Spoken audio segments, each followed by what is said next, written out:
पटौदी की जनता कहती है कि विधायक जी पहले बहुत आते थे वोट मांगने के लिए।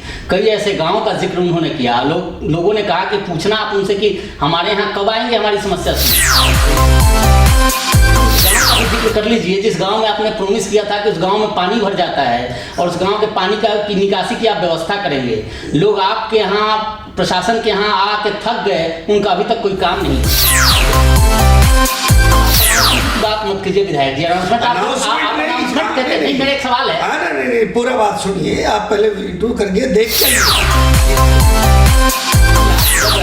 उस वक्त काफी प्रेस कॉन्फ्रेंस करते थे कि बिनौला में जब यूनिवर्सिटी की घोषणा हुई थी कि इतने साल हो गए घोषणा को, अभी तक कुछ नहीं बना, ये नहीं हुआ।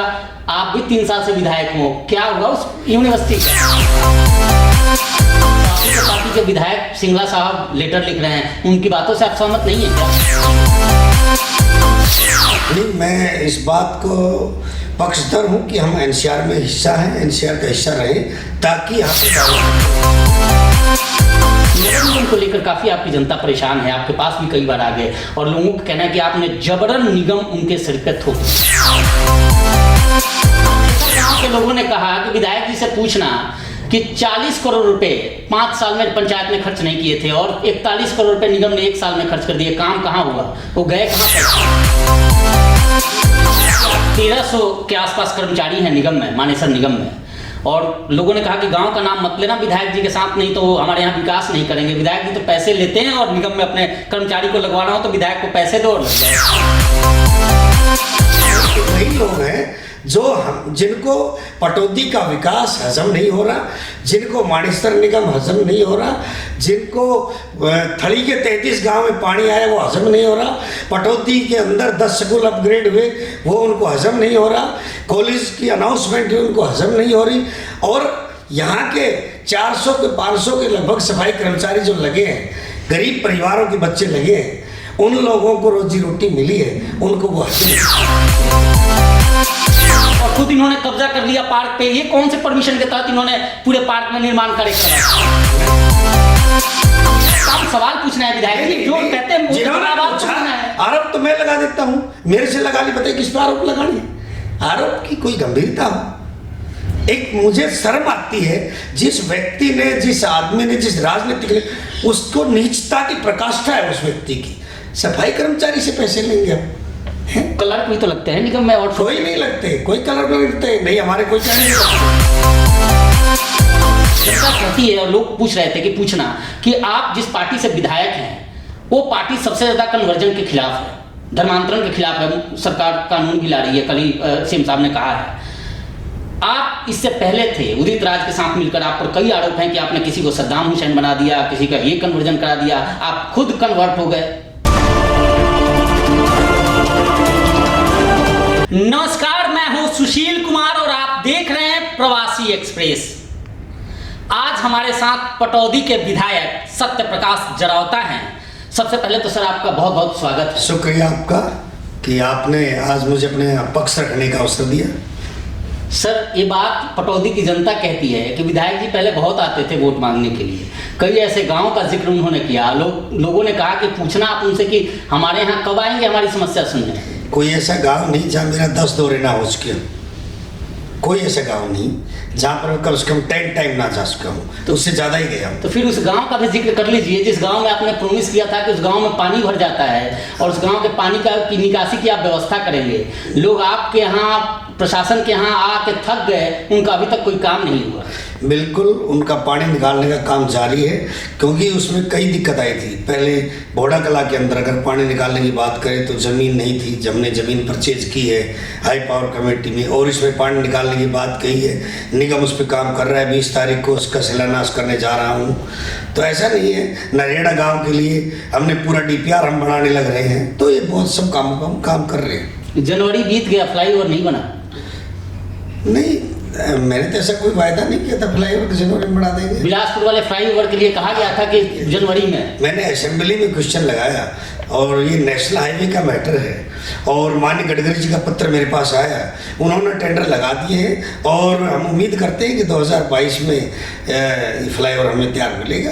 ऐसी हमें पूरी माननीय गडकरी जी से पूरी उम्मीद है। एक और सवाल मेरे ध्यान में आ रहा है कि आपके प्रचार में मैं आया था, राजनाथ सिंह जी भी आए थे प्रचार में, उस दौरान आप पानी की समस्या को लेकर खूब कहते थे कि यहाँ ड्रिंकिंग वाटर की जो समस्या है, पेयजल की, गंदा पानी आता है। लोगों ने कई बार आपसे शिकायत की, आप प्रोमिसेज काफ़ी कर रहे थे कि हम पानी की समस्या दूर कर देंगे। 3 साल हो गया, पानी कब मिलेगा? आप शायद गए नहीं हो थलियों के गांव में, आज इस इंटरव्यू के बाद जाके आइए।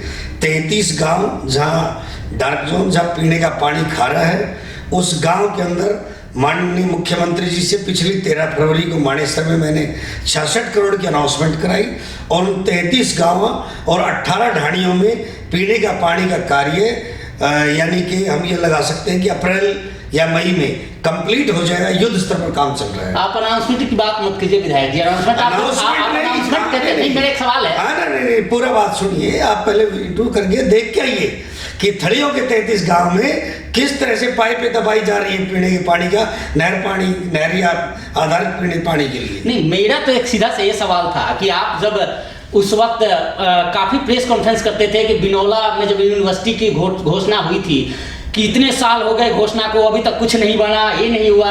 आप भी 3 साल से विधायक हो, क्या हुआ उस यूनिवर्सिटी का? आप सेंटर में भेजा क्या? प्रदेश की जनता ने मुझे प्रदेश के काम के लिए भेजे। सेंटर वाले भी तो आज आप ही के साथ हैं। तो अगर साथ है तो हम आपको बता देते हैं कि जीएमडीए ने क्लियरेंस दे दी है और इसका प्लान तैयार हो रहा है। जीएमडीए से क्लियरेंस मैंने करा ली है। मुझे याद है 8 या 9 का की घोषणा थी, आज 22 हो गए और क्या 5-6 साल और इंतजार करें यहाँ की जनता? ये देखिए, मैं जो कहा कि देखो केंद्र का विषय है और इसमें विधायक के हाथ बहुत बंधे रहते हैं। एक सीमित दायरे में हम इसकी पैरवी कर सकते हैं और उस पैरवी हमने की। जीएमडी में प्रदेश सरकार के अंदर जो भी फाइल आई इस यूनिवर्सिटी को लेकर, हमने उसको तुरंत क्लियर किया। जीएमडी में आई थी इनके लिए, एनओसी के लिए, वो हमने क्लियर करा के भेज दी है। अब केंद्र सरकार जब नक्शा जमा करे, इसका जो आगे फॉर्मेलिटी करेंगे, जब भी प्रदेश में दोबारा फाइल आएगी हम फटाफट उसको क्लियर करा के दे देंगे। क्या कोई टाइम लिमिट भी है फटाफट का? देखिए, ये कहा ना कि हमारे पास पेंडिंग नहीं रहेगी। आज डिफेंस यूनिवर्सिटी का कोई मामला प्रदेश सरकार के यहाँ पेंडिंग नहीं है। हमने हमारे यहाँ जो जब भी आया, पीछे जीएमडी के पास आया तो हमने क्लियर करा के उसको फटाफट भेज दिया था। एक और सवाल मेरे जहन में है, हालांकि आप कई लोगों ने कहा कि पूछना विधायक जी से। विधायक जी, गुरुग्राम के ही एक विधायक ने पत्र लिखा है और कहा है कि हरियाणा के मैक्सिमम जिले एनसीआर में हैं, उससे काफ़ी नुकसान हो रहा है। कोई भी गाइडलाइन जारी होती है हरियाणा में, एनसीआर में लागू होती है, उसका खामियाजा गुरुग्राम मानेसर को भुगतना पड़ता है। नहीं, मैं इस बात को पक्षधर हूँ कि हम एनसीआर में हिस्सा हैं, एनसीआर का हिस्सा रहें, ताकि यहाँ पर डेवलपमेंट और अच्छे हो और कानून के दायरे में यदि कोई डेवलपमेंट हो, प्लान्ड हो, तो उसको मानवता को फ़ायदा मिलता है। और कोरोना के इस टाइम में जितने हम रूल फॉलो करेंगे, बिल्डिंग बनाने में भी, ओपन स्पेस देने में भी, उतना ही ह्यूमनिटी को, जीव जंतु को, मनुष्यता को फायदा होगा। तो आप ही के पार्टी के विधायक सिंगला साहब लेटर लिख रहे हैं, उनकी बातों से आप सहमत नहीं है क्या? देखिए, अगर गुरुग्राम एनसीआर में ना रहेगा तब भी वह नियम उतने ही लागू रहेंगे, क्योंकि एक अपने आप ही महानगर है। सवाल प्रदूषण को लेकर भी है, प्रदूषण काफ़ी है और आप मानेसर में हैं, पटौदी इलाके के विधायक हैं। सबसे ज़्यादा प्रदूषण की चर्चाएं होती हैं, आपका इलाका सबसे नंबर 1 पे आ जाता है। बिल्कुल आपकी बात से सहमत हूँ। पिछले लंबे साल कार्यकाल में, ये कहेगी 15 से 20 साल, जिस तरह से धड़ाधड़ बिल्डिंगें बनाई जा रही थी और लाइसेंस जारी किए जा रहे थे, कंस्ट्रक्शन का काम था, तो उससे पोल्यूटेड पूरा हुआ। और इसके साथ सबसे बड़ी समस्या रही कि ना तो पीने के पानी की व्यवस्था की गई और ना सीवर निकासी की, ना कूड़े के निस्तारण की कोई व्यवस्था की नहीं गई। बस प्लान बना दिया और लोगों को लाइसेंस दे दिया, ना ही 24 मीटर के रास्ते दिए गए। तो ये पूर्व की सरकार ने किया है, उनको एक एक करके मैं असेंबली में उठा भी रहा हूँ और इन पर काम कर रहा हूँ। अब हमारा STP 25 MLD का हम मानेसर में बनाने लग रहे हैं और पीने के पानी का हमारे जो नगर निगम के शिकोपुर तक के गांव में पीने के पानी की व्यवस्था हो गई है जी। उससे आगे हम कासन और भोकरगा में हमारा प्लान है कि आने वाले 2-3 साल के अंदर कोई बड़ा पानी का प्रोजेक्ट वहाँ भी लाया जाए। आप जनप्रतिनिधि हैं, जनता ने चुना है आपको, कहते हैं कि प्रतिनिधि इसलिए चुना जाता है कि उनकी समस्या कोई हो तो आप उस पर कार्रवाई करें, देख रेख करें, प्रशासन के स्तर पर बात करें, सीएम से बात करें। नगर निगम को लेकर काफ़ी आपकी जनता परेशान है, आपके पास भी कई बार आ गए और लोगों का कहना है कि आपने जबरन निगम उनके सिर पर थोप दिया है। देखिए, मैं आपको इस बात में बड़ा स्पष्ट तौर पे बता दूं कि जब गुरुग्राम फरीदाबाद दोनों मास्टर प्लान की पर चर्चा हुई तो फरीदाबाद का जो गांव थे वो फरीदाबाद निगम में जोड़ दिए, गुरुग्राम के जो उधर के 16 गांव थे वो गुरुग्राम में जोड़ दिए। यहाँ के 29 गांव के लोगों ने मेरे से रिक्वेस्ट की कि हम गुरुग्राम निगम में नहीं जाना चाहते, हमारा अलग से बढ़ा दिया जाए। तो माननीय मुख्यमंत्री से मैंने अनुरोध किया और लोगों की डिमांड पर बना है। और आज भी कोई भी इस क्षेत्र मानेसर नगर निगम का व्यक्ति गुरुग्राम नगर निगम में नहीं जाना चाहता। जो कह रहे हैं वो कुछ लोग कह रहे थे, उन लोगों की अपनी इच्छा होगी। राजनीतिक व्यवस्था है क्या कि वे लोग आपका विरोध कर रहे हैं या निगम का विरोध कर रहे हैं? नहीं, कुछ लोगों ने टिकट की उम्मीद होगी, किसी के अवैध कब्जे हैं। अब देखिए, निगम आया है तो निश्चित तौर पर जितने यहाँ गलत काम हो रहे थे, पंचायती जमर कब्जे थे, वो छुड़ाए तो जाएंगी। मानेसर गांव के लोगों ने कहा कि विधायक जी से पूछना कि 40 करोड़ रुपए 5 साल में पंचायत में खर्च नहीं किए थे और 41 करोड़ रुपए निगम ने 1 साल में खर्च कर दिए, काम कहाँ हुआ, वो गए कहाँ पैसे? 41 करोड़ कहाँ खर्च कर दिए, मुझे तो इसका जानकारी नहीं है। आप देखिए, सुनिए, अगर 29 गांव की बात करें, अकेले मानेसर में तो 41 करोड़ नहीं हुए।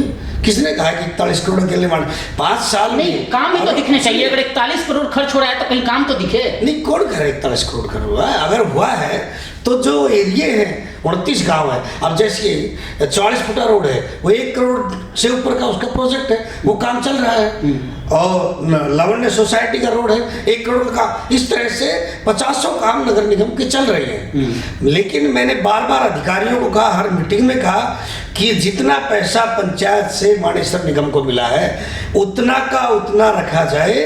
अगर कोई काम करना है तो मानेसर निगम की इनकम जनरेट करके तो किया जाए। और मैं बार बार बैलेंस शीट चेक भी करता हूँ। लेकिन पहले जो 5 साल में किया वो काम हमें दिखना चाहिए कि एक ही गांव में 40-40 करोड़ रुपए लेके उसकी भी हम जांच कर रहे हैं। लोगों ने कहा कि आप 1300 के आसपास कर्मचारी हैं निगम में, मानेसर निगम में, और लोगों ने कहा कि गांव का नाम मत लेना विधायक जी के साथ, नहीं तो हमारे यहाँ विकास नहीं करेंगे। विधायक जी तो पैसे लेते हैं और निगम में अपने कर्मचारी को लगवाना हो तो विधायक को पैसे दो और लग जाओ।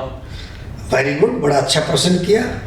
कोई मैं कह दूं कि एक सफाई कर्मचारी बेचारा सफाई करता है, उससे पैसे लेंगे? इतने मतलब हम गिर चुके हैं क्या? राजनीति इतनी गंदी हो गई कि सफाई कर्मचारी को तुम सफाई करो और उससे पैसे लेंगे?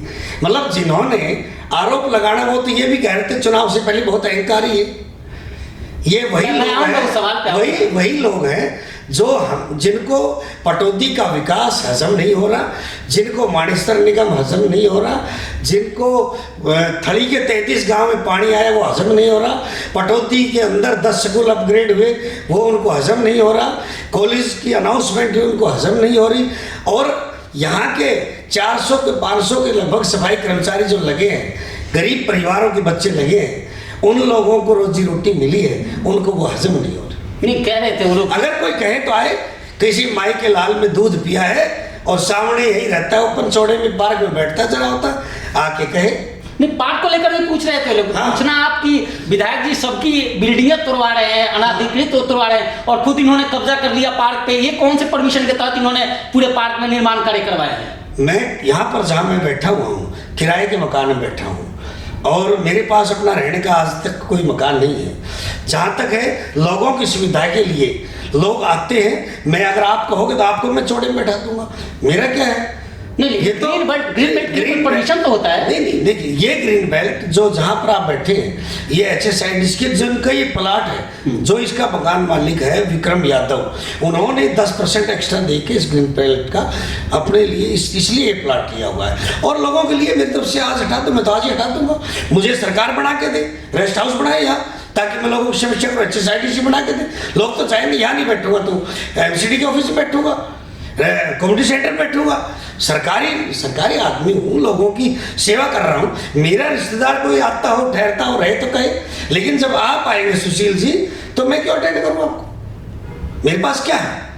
जनता के लिए, जनता की चीज़ करेंगे तो नहीं करेंगे, हम तो हैं जनता के लिए। बिल्कुल बिल्कुल।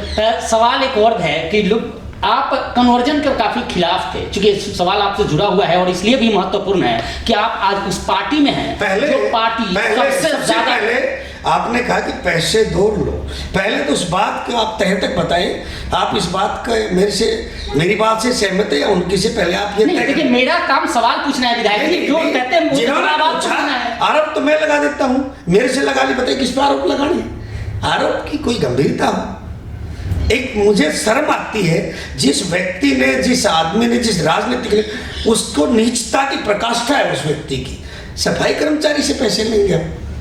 क्लर्क भी तो लगते हैं निगम में, और कोई नहीं लगते, कोई क्लर्क नहीं लगते, नहीं हमारे कोई कहने से लगते।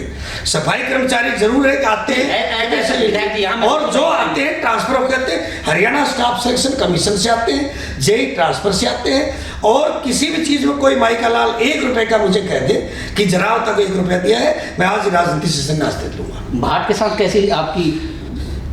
भाट हमारा कर्मचारी है, पब्लिक सर्वेंट है, उसकी ड्यूटी है वो अपना काम करे, मेरी ड्यूटी है अपना काम। लोग कहते हैं कि जहां विधायक जी कहते हैं वहीं तोड़फोड़ होती है। मेरा जनता का नुमाइंदा हूँ, जनता चाहती है कि भाई हमारे मामले में कोई दखल ना करे, हम कानून के अनुसार बढ़ा रहे हैं तो बढ़ाए। कोई एक व्यक्ति कहते मैंने किसी को तुड़वाया हूँ, मैंने तो रुकवाता ही हूँ कि भाई पहले पॉलिसी लाओ। कोई एक व्यक्ति कहते और not even a single person कि विधायक ने उसको, मैं तो रुकवा। लेकिन फिर कह रहा हूं, पंचायत की जगह पर जिसका कब्जा है हर हाल में तोड़ा जाएगा, चाहे वो सत्यप्रकाश जराव तक हो। आपकी पार्टी में कन्वर्जन पे आ रहा था, क्योंकि आप पे यह भी है और आज इंटरव्यू हो रहा है, तो मेरा भी वो रहता है कि आपसे सारे सवाल वो पूछे जाएं जो जनता के सवाल हुए। मेरे सवाल नहीं है, जनता के सवाल है। जनता कहती है और लोग पूछ रहे थे कि पूछना कि आप जिस पार्टी से विधायक हैं वो पार्टी सबसे ज्यादा कन्वर्जन के खिलाफ है, धर्मांतरण के खिलाफ है, सरकार कानून भी ला रही है, कल ही सीएम साहब ने कहा है। आप इससे पहले थे उदित राज के साथ मिलकर, आप पर कई आरोप हैं कि आपने किसी को सद्दाम हुसैन बना दिया, किसी का ये कन्वर्जन करा दिया, आप खुद कन्वर्ट हो गए। देखिए मैं आपको बता देता हूँ कि हिंदू कोड बिल पढ़ी है और उसमें साफ लिखा हुआ were not the Christian were not Mohammedan, they all are count by the Hindu law. पहले मैं आपको बता देता हूँ। और माननीय मुख्यमंत्री जी ने कल खुद क्लियर किया कि यदि कोई स्वेच्छा से, क्योंकि जो मैटर ऑफ फेथ, स्वेच्छा से करना चाहे तो अधिकारियों को प्रॉपर तरीके से उचित करके करे, लेकिन लालच में आकर, दबाव में आकर धर्मांतरण का विरोध होना चाहिए, चाहे वो कहीं से कोई भी जाए।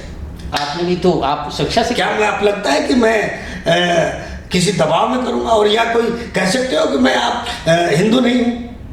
क्या आप अम्बेडकर को क्या मानते हो? भीमराव अम्बेडकर नहीं, मैं डॉक्टर भीमराव अम्बेडकर क्या है, सतगुरु कबीर साहब क्या है, गुरु नानक क्या है? तो फिर सद्दाम हुसैन कैसे, किसी को सद्दाम हुसैन कैसे बनाया? कोई, मैंने कोई सद्दाम नहीं, कोई अपने आप बने पॉपुलरिटी के लिए, टीआरपी के लिए कि मैं सद्दाम हुसैन, मैं जॉन इब्राहिम पढ़ूंगा तो पढ़े, उसमें कानून अपना काम करेगा उन लोगों के खिलाफ। तो अब तो खिलाफ काम करते हैं ना, कन्वर्जन के खिलाफ जो कर रहे हैं। पटौदी में सबसे ज्यादा, मैंने एक स्टोरी की थी, वहां कई सूचना आई थी कि पटौदी में लोग क्रिश्चियन बना रहे हैं और कहीं ना कहीं विधायक जी का सह ऐसे बन रहे हैं। अगर इस तरह की कोई बात आती, मैं वहाँ कानून पे बैठा हूँ, मैं वहाँ बैठा हुआ उस टाइम, लेकिन इस बात की मैं गारंटी देता हूँ कि यदि कोई किसी भी, माननीय मुख्यमंत्री जी ने कहा, कोई अपने घर के अंदर चाहे हिंदू है, चाहे मुसलमान है, चाहे क्रिश्चियन, वो अपनी पूजा करता है तो उसको व्यक्ति की स्वतंत्रता है। लेकिन फोर्सफुल्ली या कोई गुमराह करे या लालच से कोई करे तो उसके ऊपर हम कानून ला रहे हैं और बिल्कुल कानून होना चाहिए, ऐसे लोगों को दंडित किया जाना चाहिए। बिल्कुल। चलिए एक आखिरी में सवाल, चूंकि बहुत सारे हो गए आप पर आरोप, विधायक जी क्या क्या प्रोमिसेज आपने पूरा कर दिए और क्या क्या बाकी है जो अभी 2 साल में आप जिसके लिए बिल्कुल कटिबद्ध है और तत्पबद्ध है कि उसको करेंगे? आमूल चूल परिवर्तन पटौदी विधानसभा के लिए मैंने करना है। उसके लिए मैं काम करने के लिए नौकरी त्याग कर राजनीति में आया हूँ। सबसे पहला जो पहला प्रोजेक्ट है शिक्षा के ऊपर, इसके लिए मैं कोई कंप्रोमाइज़ नहीं कर सकता और उसको मैंने अपने लक्ष्य को मात्र 2 साल के अवधि में प्राप्त कर लिया है। आप रिकॉर्ड उठाइए, 10 वर्षों में जो आरोप लगा रहे हैं वो भी देख रहे हैं, 10 वर्षों में कितने स्कूल हुए अपग्रेड और मात्र 2 साल में कितने अपग्रेड हुए, उन्हीं से जाकर पूछ लीजिएगा। कॉलेज की डिमांड माननीय मुख्यमंत्री से अनाउंसमेंट कराइए और हमारा 3 साल कार्यकाल है, उसके अंदर हम कॉलेज की शुरुआत करा देंगे। और ये तो मेरा शिक्षा के ऊपर पूरा का पूरा फोकस। जहाँ तक हेल्थ की बात है, हॉस्पिटल बनी थी, बिल्डिंग तैयार थी, लेकिन कोई सुविधा नहीं थी। आज पटौदी के अंदर ओपीडी बढ़ी है और हॉस्पिटलाइजेशन बढ़ा है, ऑपरेशन हो गए और अब मैं आईसीयू और वेंटिलेटर के लिए मैं प्रपोजल तैयार कराया है। आने वाले बजट सेशन में उसको उठा भी रहा हूँ। बड़े बड़े जो रोड है हमारे बिलासपुर से लेके कुलाना तक आए दिन एक्सीडेंट होते, कैजुअलिटी होती है, पटौदी में जाम रहता है। 500 करोड़ के लगभग का वो प्रोजेक्ट है जिसमें 4 लेन प्लस पटौदी में एलिवेटेड फ्लैट, ये मेरा टारगेट है और मेरा लक्ष्य है कि इस कार्यकाल में उसको मैं मंजूर करा दूं। बनने में टाइम लगता है, पूरा सेंट्रल गवर्नमेंट का माल, लेकिन ये है प्रोसेस चल रहा है, डीपीआर का काम उसका चल रहा है। ये मेरा रोड पे है पटौदी बिलासपुर, इससे पचकावा से लेके फरकनगर तक दोनों नेशनल हाईवे कनेक्ट करके बहादुरगढ़ तक का ये रास्ता, इसको हम एमडीआर पीडब्ल्यूडी का रोड बनाने का प्रयास कर रहे हैं ताकि और चौड़ा रोड हो। कहने का तात्पर्य शिक्षा, स्वास्थ्य, रोड, पीने के पानी का 33 गांव का मैंने बताया कि किस तरह से पानी की व्यवस्था मैंने कराई है और 2 महीने में मेरा वो काम पूरा हो जाएगा, जिसमें 1 साल से चल रहा है, 8 महीने से। और मानेसर निगम के जो गांव हैं इनमें 4-5 गाँव को छोड़कर बाकी सभी में जीएमडी से पानी की व्यवस्था मैंने करा दी है। पीने के पानी की भी यहाँ कोई समस्या नहीं, सीवर की कोई समस्या, आने वाले 1 साल के अंदर अंदर ये समस्या भी समाप्त हो जाएगी। तो मैंने कहा एक उस पर पॉइंट पर मैं फोकस करके काम कर रहा हूँ। 2 साल बचे हैं तो अमूमन 5 साल बाद एंटी इनकम्बेंसी होती है, लेकिन विधायक जी आपकी तो 2 साल में ही एंटी इनकम्बेंसी सबसे ज़्यादा होगी, क्या कारण मानते हैं? ये आप कह सकते हो, मुझे तो लगता नहीं। अगर एंटी इनकम्बेंसी है तो जनता जनार्दन है, वो अपना परिणाम अपने आप तय। आपके और मेरे कहने से थोड़ी है कि मेरी एंटी इनकम्बेंसी है, टीआरपी है। वो तो आप जाके पता करिए, विपक्ष के लोग भी बता देंगे कि उनकी एंटी इनकम्बेंसी है या ये कह रहे हैं कि जरावता या सहज दोबारा रिपीट होगा, वो खुद वही बता देंगे। उनके पास कैंडिडेट ढूंढे नहीं मिल रहे मेरे खिलाफ। बिल्कुल बिल्कुल, देखिए ये कहते हैं आत्मविश्वास। हालांकि काफी आरोप प्रत्यारोप रहा, लेकिन ये आत्मविश्वास है कि विधायक जी सत्य प्रकाश जरावता पटौदी के विधायक अभी से कह रहे हैं कि कोई कुछ भी कर ले रिपीट तो यही होंगे। फिलहाल समय है और देखना होगा कि क्या कुछ होता है। विकास की काफी सारी बातें इन्होंने बताई है, देखना। फिलहाल इस पेशकश में इतना ही। देखते रहिए प्रवासी एक्सप्रेस।